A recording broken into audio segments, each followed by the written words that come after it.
So, what connects Mathura in Uttar Pradesh, Bharatpur in Rajasthan, and Mewat in Haryana?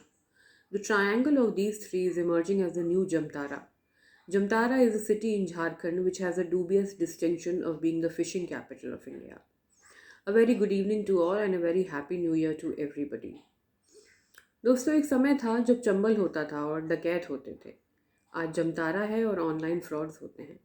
यही है हमारे आज के नए डकैत और यही है हमारा आज का topic, cyber crimes and cyber crime laws in India. What do you mean by cybercrime? What are the types of cybercrimes?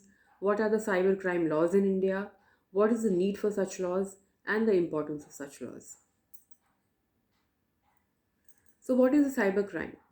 Cybercrime is a criminal activity that involves a computer, a network device, or any other related device can be considered a cybercrime. There are some instances where cybercrimes are carried out with the intention of generating profit for the cyber criminals, whereas other times the cybercrime is carried out directly to damage or disable the computer or device. Let us look at the types of cybercrimes. The first is CSAM, that is child pornography or child sexually abusive material. This includes any material containing sexual images in any form wherein both the child being exploited or abused may be seen. There is a provision in Section 67B of the Information Technology Act which states that the publication or transmission of material depicting children in sexually explicit acts in an electronic form is punishable. Let us talk about the next type of cybercrime, which is cyberbullying. This refers to the bullying conducted through the use of digital technology, a repeated behavior that is intended to scare, anger, or shame the target. The third is cyber stalking. This is an act of harassing or stalking another person online using the internet and other technologies. The other one is cyber grooming. This involves a person building a relationship with a teenager and having the strategy of luring, teasing, or even putting pressure on them to perform a sexual act. The other is online job fraud. This is misleading people who require a job by promising them a better job with higher wages while giving them false hopes. We have online sextortion. Online sextortion occurs when the cyber criminal threatens an individual to publish sensitive and private material on an electronic medium. The other one is phishing. Phishing means when an email appears to be from a legitimate source but contains a malicious attachment that is designed to steal personal information from the user, such as card number, etc. Wishing. In wishing, victims' confidential information is stolen by using their phones. Cybercriminals use sophisticated social engineering tactics to get victims to divulge public information and access the personal account. Smishing. What is smishing? Smishing is a fraud that uses text messages via mobile phones to trick its victims into calling a fake phone number, visiting a fraudulent website, or downloading a malicious software that resides on the victim's computer. 10th is credit card fraud or the debit card fraud. Unauthorized purchase or withdrawal from another's card are made to gain access to their funds. And the last is impersonation and identity theft. A person is impersonated or exposed to identity theft when they make fraudulent use of an electronic signature, a password, or any other form or any other unique identifier on another person's behalf. Let us look at the cybercrime laws in India. What is cyber law? Cyber law is a legal system that deals with the internet, computer systems, cyberspace, and all matters related to cyberspace or information technology. In cyberspace law is contained the various aspects of contract law, intellectual property laws, and privacy laws. Putting it shortly, cyber law is a law that deals with cyber crimes. The Computer Fraud and Abuse Act of 1986 was the first cyber law that was ever to be enacted. It prohibits unauthorized access to computers and illegal use of digital information. In cyber crimes, the computer is used either as a tool or as a target or both in order to commit the unlawful conduct. So, there are five main types of cybercrime laws, two being the most important.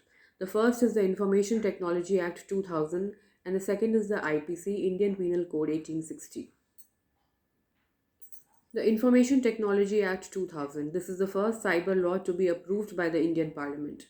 The important sections or the important provisions of this Act are Section 43, Section 66, Section 66B, C, D, E, F, and Section 67. Let us look at Section 43. This section of the IT Act applies to individuals who indulge in cyber crimes, such as damaging the computers of the victim without taking the due permission of the victim. Section 66. Section 66 applies to any conduct described in Section 43 that is dishonest or fraudulent. There can be up to 3 years of imprisonment or a fine of up to rupees 5 lakhs. Section 66B. This section describes the penalties for fraudulently receiving stolen communication, devices, or computers and confirms a possible 3-year prison sentence. Section 66C. The focus is digital signatures, password hacking, and other forms of identity theft. Imprisonment up to 3 years along with 1 lakh fine. Section 66D. This section involves cheating by personation using computer resources. Section 66E. Taking pictures of the private areas, publishing or transmitting them without a person's consent is punishable under this section. Section 66F. These are the acts of cyber terrorism. An individual convicted of a crime can face imprisonment of up to life. And Section 67. This involves electronically publishing obscenities. If convicted, the person's term is up to 5 years and the fine is up to rupees 10 lakhs. Coming to the Indian Penal Code 1860, we have Section 292, we have Section 354C, we have 354D, we have 420, we have 379, we have 463, we have 465, and we have Section 468. So let us talk about Section 292. The purpose of this section was to address the sale of obscene materials. A manner in which obscene material or a sexually explicit act or exploits of children are published or transmitted electronically is also governed by this section. Section 354C. In this section, voyeurism is discussed exclusively since it includes watching a woman's sexual actions as a crime. Section 354D. Stalking, including physical and cyber stalking, is described and punished in this chapter. Section 379. Punishment for theft can be up to 3 years in addition to the fine. Section 420. This section talks about cheating and dishonestly inducing the delivery of property. Section 463. This section involves falsifying the documents or records electronically. Spoofing emails is punishable by up to 7 years in prison or a fine under this section. Section 465. This section deals with the punishment of forgery. Section 468. Fraud committed with the intention of cheating may result in a 7-year prison sentence and a fine. This section also punishes email spoofing. Apart from these two acts, we have the Information Technology Rules, the Companies Act 2013, and the Cyber Security Framework, which is approved by the National Institute of Standards and Technology. Coming to the need for cybercrime laws in India. In order to protect both individuals and organizations against the cybercrime, the laws were enacted.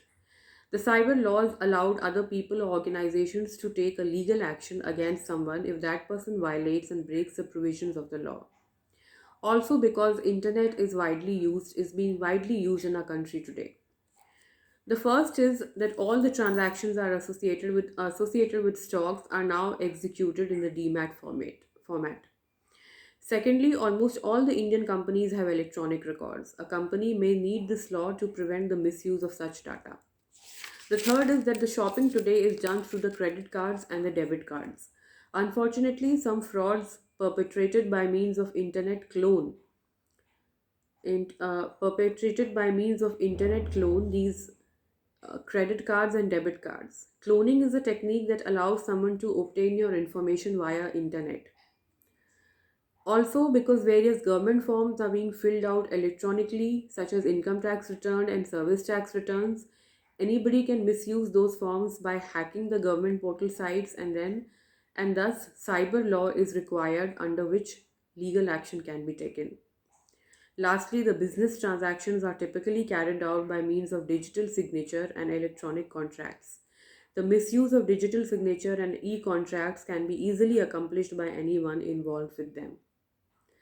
Coming to the importance of cyber laws, the first is to prosecute those who undertake illegal activities using the internet.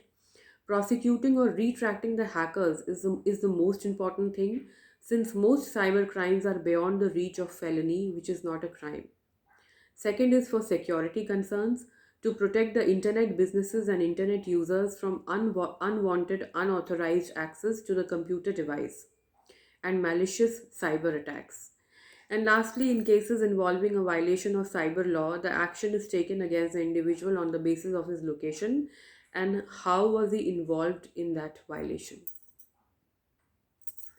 Conclusively, we can say that all the stakeholders, that is, the lawmakers, the users, the internet providers, the banks, the shopping websites, and other intercessors, they have to put up a combined fight against the cyber crimes for online safety.